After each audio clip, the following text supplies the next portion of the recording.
Bienvenidos al aula virtual de la Corporación Educativa Indoamericana de Ética Profesional. Mi nombre es Iván Rodrigo Vaquero y voy a acompañarlos en este tema en el cual vamos a trabajar el día de hoy, que es la dimensión psicológica. Para poder abordar este tema, quiero en primer lugar señalar que todos los autores que vamos a trabajar son de lo que se ha denominado dentro de la psicología evolutiva o la psicología del desarrollo.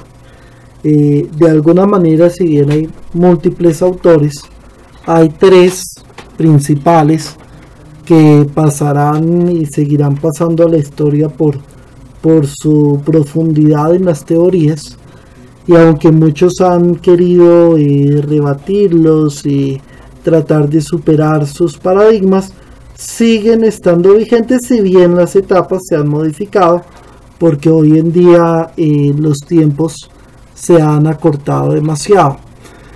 Teniendo en cuenta eso, vamos a tratar de diferenciarlos por unas etapas más cercanas a lo que son estas etapas en la actualidad.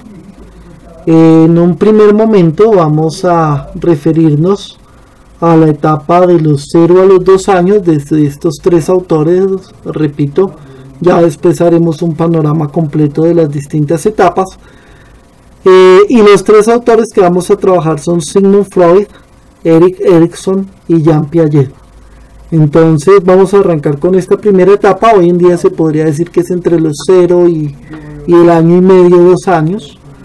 Para Sigmund Freud, que su teoría es desde el desarrollo psicosexual, cómo se fue desarrollando la personalidad y la identidad a partir de la exploración y de la relación con las zonas erógenas, por eso su teoría se llama psicosexual. Él divide o señala que esta etapa la denomina la etapa oral. ¿Por qué es la etapa oral? Porque es la etapa en donde el niño y la niña exploran el mundo mediante la boca, todos se lo llevan a la boca, pero también hay algo fundamental en esa relación con la boca, y es que el niño y la niña empiezan a descubrir su propio yo y a diferenciarlo del mundo exterior. Por eso cuando se le retira el seno, por ejemplo, o se le retira el chupo, inmediatamente empieza a llorar, y en ese acto de llorar está justamente el entender que su propio ser tiene límite, y que de alguna manera también hay algo que lo rodea que no está bajo su control y su dominio. En este desarrollo de lo que es la etapa oral, podemos señalar que es donde se aprende justamente lo que tiene que ver con la seguridad. Está muy relacionado a la seguridad, y desde este punto de vista Freud va a señalar que cuando se presentan fijaciones por exceso o por defecto, cuando digo por exceso es porque se prolonga más del tiempo que debe ser el uso, por ejemplo, del seno y del chupo, o cuando hay defecto, digamos por ejemplo en el caso de que la mamá no pueda amamantar al bebé, se genera allí la fijación, y la fijación trae una serie de consecuencias. ¿Cuál es la consecuencia de una fijación por exceso o defecto en esta etapa? Que se genera ansiedad, y la ansiedad está ligada a la inseguridad, y la manera de calmar la ansiedad siempre se relacionará con la boca. Por eso las personas ansiosas siempre están con algo en la boca, o comen este dedo, o se llevan el dedo, o también pueden ser personas que sean de alguna manera propensas a cualquier vicio, especialmente el cigarrillo, el alcohol, la drogadicción, porque la boca justamente es una manera de calmar la ansiedad. Por su parte, Erik Erikson, en esta etapa de los 0 a los 2 años, señalará lo siguiente. Para él lo que estudia es cómo se van configurando los valores a lo largo de la vida, y entonces él señala que en esta primera etapa la relación principal es con la madre, y entonces que allí se aprenden dos cosas, digamos, o la una o la otra. Él siempre lo señala como en una oposición. Es la etapa de la confianza versus la desconfianza. La confianza, cuando aparece, cuando la relación con la madre es una relación estable y sólida. La desconfianza, cuando hay ese sentido de abandono, cuando hay ese sentido de desprotección. Por su parte, Jean Piaget estudia desde el punto de vista cognitivo cómo se fue dando el desarrollo del conocimiento, y en esta etapa lo primero que él dice es que el conocimiento se da a partir del movimiento, y que el movimiento en un bebé es próximo distal. ¿Qué quiere decir que es próximo distal? Que justamente va del centro del cuerpo hacia afuera y es circular. Si ustedes ven, por ejemplo, llorar a un bebé, se van a dar cuenta que los brazos y los pies los mueve de manera circular. Ya después de una etapa, los movimientos no van a ser circulares, sino que poco a poco se van a tender a ser más rectilíneos, y ya incluso van a pasar a tomar o a coger los objetos, sino simplemente a tumbarlos. Ese va siendo el desarrollo, digamos, de las capacidades en el ser humano. Después entrémonos en la etapa de los 2 a los 4 años y volvamos otra vez a Sigmund Freud. Sigmund Freud señala que esta es la etapa anal. ¿Por qué la llama la etapa anal? Porque es la etapa en donde se aprende el control de los esfínteres. Es la etapa en donde el niño y la niña dejan el pañal y empiezan a avisar que tienen la necesidad de ir al baño. Es la etapa donde aprenden conscientemente a retener y a no retener. Y esta etapa es fundamental porque, como lo estudió Freud, está profundamente vinculada con el tema del autocontrol, de la regulación del propio yo. ¿Qué pasa cuando hay problemas en la etapa anal? Ya sea porque la persona tiende a retener, incluso ahí puede haber factores biológicos, un estreñimiento. Lo que Freud va a señalar es que van a ser personas que van a ser un poco, desde lo económico, tacañas, por decirlo así, y desde lo afectivo van a ser personas muy reservadas, muy controladas, muy limitadas en expresar sentimientos y demás, porque están todo el tiempo controlando emociones y les gusta controlar y controlar emociones. En cambio, las personas que no tienen un control profundo de esfínteres, sino que son más bien de hacer inmediatamente en esta etapa, son personas que tienden a ser en lo económico derrochadoras, y en lo afectivo también personas que se entregan fácilmente en las relaciones, personas que tienden a ser muy dadas a los demás.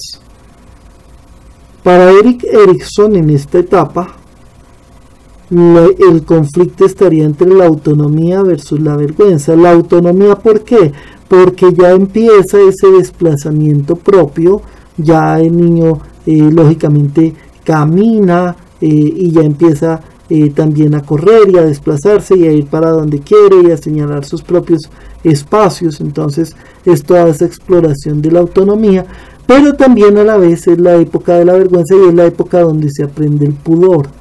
Es importante que en esta etapa ya el niño empiece a tener, o la niña empiece a tener, un sentido de lo que es la intimidad, de lo que es de alguna manera eso que le es propio y que tiene que ser, digamos, un lugar y una barrera segura, que es todo lo que tiene que ver con la corporeidad poco a poco. Y para Jean Piaget, en esta etapa es la etapa preconceptual conceptual. ¿Qué quiero decir con preconceptual conceptual? Están las palabras que ya tienen una relación directa con los objetos, ya se empiezan a elaborar conceptos mucho más profundos, las oraciones ya adquieren un mayor sentido, ya el lenguaje empieza a ser expresión del propio ser, y de esa manera, digamos, se va desarrollando mucho más rápido todo el tema del pensamiento. Después viene la etapa más importante en la teoría de Sigmund Freud, que es la etapa fálica, que la podríamos encontrar hoy en día entre los 3,5, 4 años y los 6 años. ¿Por qué se llama fálica? Pues Freud era judío y desde ese punto de vista su comprensión era muy machista. El falo, como ustedes sabrán, lo pueden mirar en cualquier medio, el falo es el pene, ¿cierto? El órgano reproductor masculino. Y en esta etapa fálica viene a ocurrir una cosa que es muy importante. Es la etapa en donde el niño y la niña tienen sus primeros deseos inconscientes, sí, pero sus primeros deseos sexuales. Y esos deseos sexuales y ese proceso no solo de deseo sexual, sino principalmente de enamoramiento, se da hacia sus progenitores.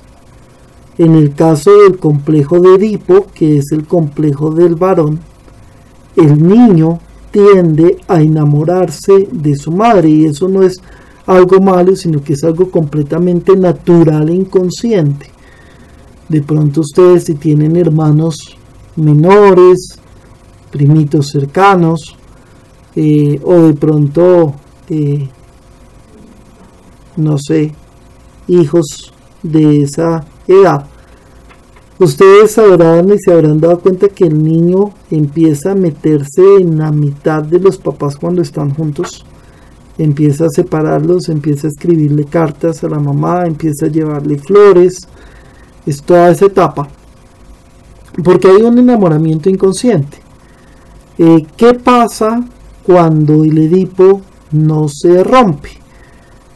Pues pueden ocurrir dos cosas, complicada la segunda y una explicación desde lo psicológico de la primera.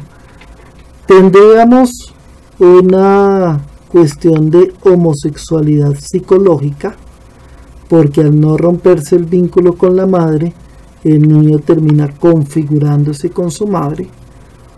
O por otro lado tendríamos, que ese sería el complicado, ese niño que cuando crezca inconscientemente va a buscar una pareja, una persona que se parezca a su mamá, y va a estar buscando una relación maternal disfrazada de una relación amorosa. La manera como se supera el complejo de Edipo en realidad es más sencilla de lo que parece y jamás puede ser por medio de la fuerza. La resolución del Edipo radica principalmente en hacerle entender al niño la relación que existe entre sus padres, y para eso es fundamental el establecer límites. Voy a poner un ejemplo sencillo. Están viendo televisión, llega el niño, se mete en la mitad, listo, está bien, ve el programa. Tan pronto se termina el programa, entonces se le indica al niño que vaya a su cuarto, y los papás se quedan en su propio cuarto, y el niño poco a poco va a ir entendiendo y va a ir asumiendo la relación de los padres. Incluso si ustedes analizan en esa época, la relación con el padre muchas veces tiende a ser un poco conflictiva y de rivalidad, y es normal porque lo está viendo inconscientemente como un rival. En el caso del complejo de Electra, el tema es diferente. Hoy en día el complejo de Electra está muy replanteado, y está replanteado porque por las familias disfuncionales ya mantener este tema del complejo resulta muy difícil. En el complejo de Electra lo que ocurría es que la niña se enamoraba inconscientemente del padre. De hecho, en las familias funcionales sigue ocurriendo que la niña muchas veces tiende a ser más apegada al papá, y empieza a ver a la mamá como un rival. Entonces es lo mismo del Edipo, pero al contrario. Y también traería esas dos consecuencias, ¿no? La identidad homosexual desde el punto de vista psicológico, o el buscar en un futuro a una pareja que se parezca a su papá y que de alguna manera supla el lugar del padre. Sin embargo, frente a las familias disfuncionales, la primera teoría que surgió es que inconscientemente se reemplazaba la figura paterna por otra figura masculina, que podría ser el hermano, el primo, el tío, la persona que estuviera cerca, pero pues ya después en medio de la familia disfuncional el complejo de Electra ya está prácticamente en vía de extinción. Sin embargo, como lo vimos con el tema de paradigma, pues sigue latente por allí, sigue explicando muchas cosas por allí, pero es mucho más difícil que el complejo de Edipo, que sí se mantiene independientemente de que la familia sea funcional o no. Quiero hacer frente a este punto un paréntesis pequeño, que ese paréntesis pues en su momento también lo quiero ampliar un poquito, y es justamente el tema de la identidad sexual. Como lo vamos a ver, y esto lo quiero profundizar un poco más cuando trabajemos, si nos da el tiempo, porque sería una sesión casi que adicional, el tema de la dimensión física. Quería señalar lo siguiente: la identidad sexual, de acuerdo a todos los estudios, está dada por 4 factores, o la combinación de 4 factores.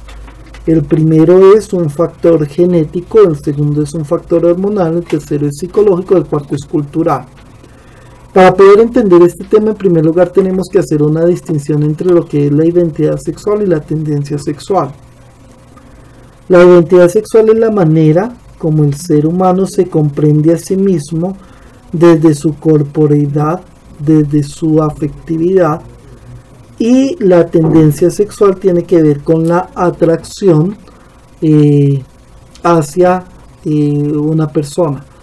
La identidad sexual nunca cambia, la tendencia sexual sí puede modificarse y puede ser situacional. Quiero arrancar con eso. Hay veces que las personas pueden tener experiencias, digamos, desde algún punto de vista homosexual, pero esas experiencias pueden ser situacionales.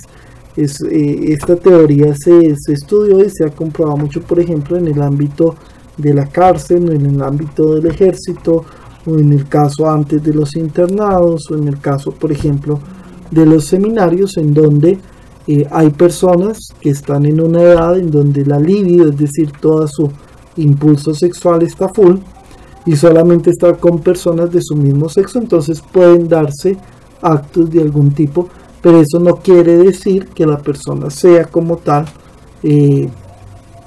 homosexual. La tendencia puede modificarse, e incluso muchas veces la tendencia puede ser producto de una decisión. Hoy en día, por ejemplo, mucho del tema de la homosexualidad, más que ser un tema de identidad, es un tema de tendencia que está marcada profundamente por la cultura. Prácticamente se ha convertido en una moda.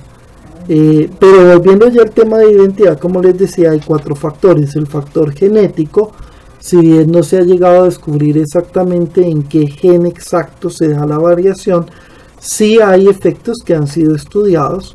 Dentro de ellos, por ejemplo, se ha llegado al estudio de que el tamaño del hipotálamo es distinto.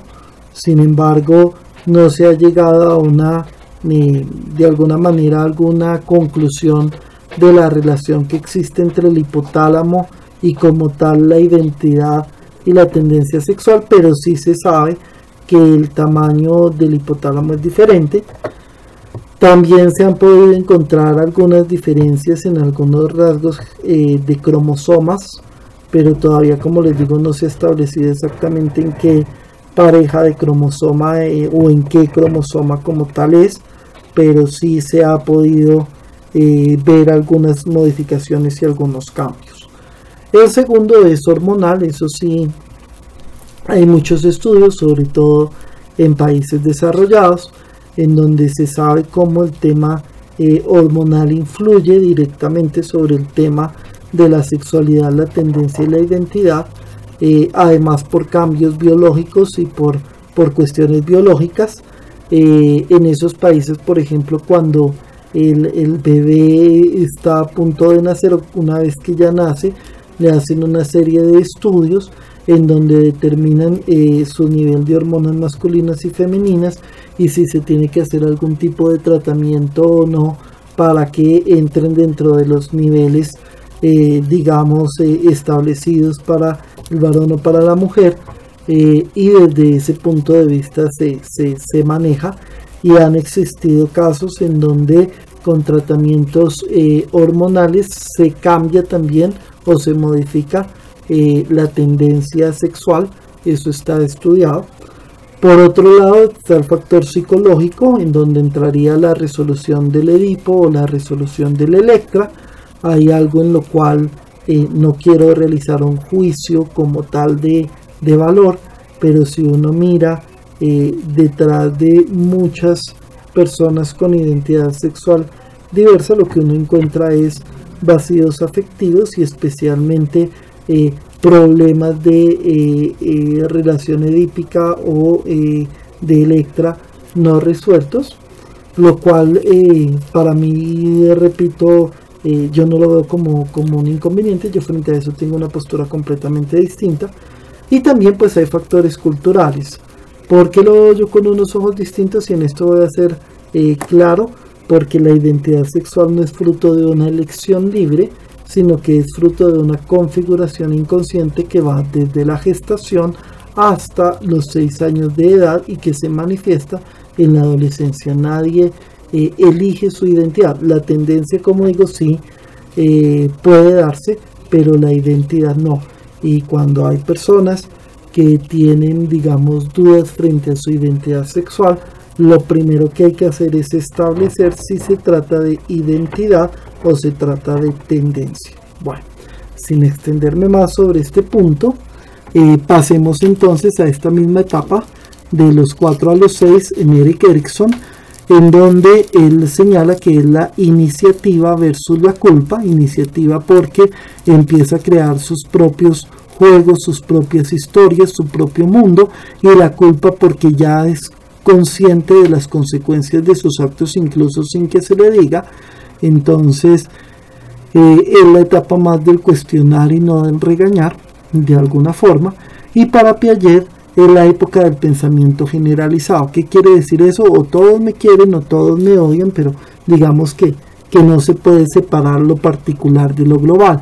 Después viene de los 7 a los 9 la etapa de latencia para Sigmund Freud. ¿Por qué se llama latencia? Porque ya todo el tema del desarrollo psicosexual tiene un espacio ahí como un paréntesis.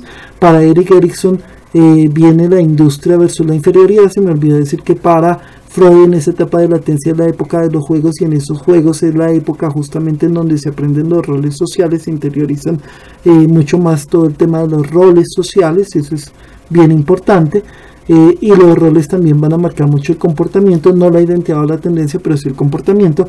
Entonces, por ejemplo, él señala cómo cuando hay niños que por su entorno solo jugaban con niñas, entonces pueden ser personas con ciertos rasgos comportamentales que incluso pues en el argot popular se llama algunos gestos de amaneramiento, pero eso en ningún momento quiere decir que la persona sea de identidad homosexual o de tendencia homosexual, sino que sencillamente tiene que ver con los roles aprendidos, o lo mismo en el caso de la niña. Hoy en día el tema es menos marcado porque con el tema de la igualdad de género ya no hay actividades que sean exclusivamente de varones, exclusivamente de mujeres, pero antiguamente sí este tema era más complicado porque estaban perfectamente demarcadas.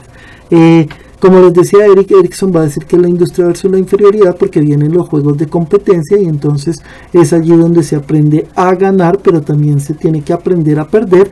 Y para Piaget ya se pasa al pensamiento deductivo, que quiere decir que ubicamos el pensamiento en el espacio y en el tiempo, y entonces ya no es el pensamiento generalizado, sino que se puede pasar de lo general a lo particular y se puede diferenciar entre lo particular y lo general.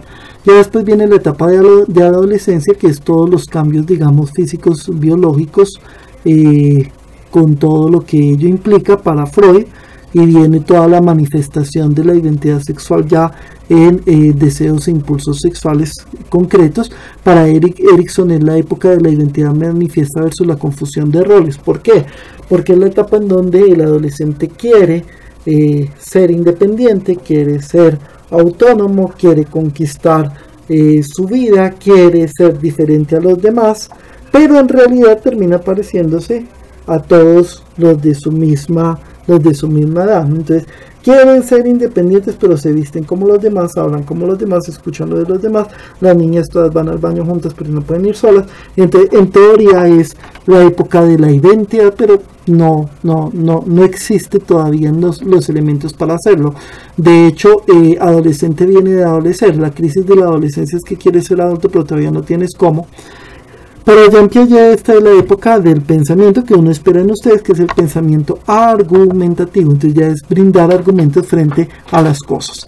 De una manera muy corta podríamos señalar o complementar lo siguiente. Entonces, en la etapa de gestación se inicia desde el momento de la concepción. Allí se van configurando los diversos órganos, pero lo más importante es cuando se empieza a desarrollar el sistema nervioso central.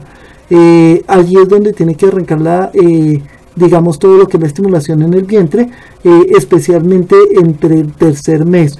Por favor, cuando todavía no se sabe el sexo del feto, trátenlo de una manera u otra, porque justamente ya empieza la identidad propia. Si es un niño y lo tratan como una niña, ya empieza a configurarse de una manera, digamos, con una identidad sexual diversa. Entonces, lo mejor es tratarlo neutro hasta que se sepa si es varón o si es mujer.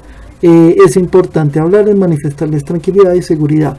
Después viene de los 0 a los 2 años, en donde está el desarrollo de la etapa oral. Como dijimos, el bebé conoce el mundo exterior y la comprensión y el reconocimiento de sí mismo mediante la boca, y de esta manera también se va aprendiendo lo que es la seguridad, la protección, ¿cierto? O la desconfianza y la inseguridad. Después de eso tenemos la etapa oral y todo lo que señalamos. La etapa fálica, la etapa de latencia, la etapa de adolescencia, pero quiero centrarme en algunas etapas que nos faltan. Dentro de esas etapas tenemos la adultez de los 20 a los 40 años, que es la época de la independencia, la conquista de la autonomía, la productividad e independencia.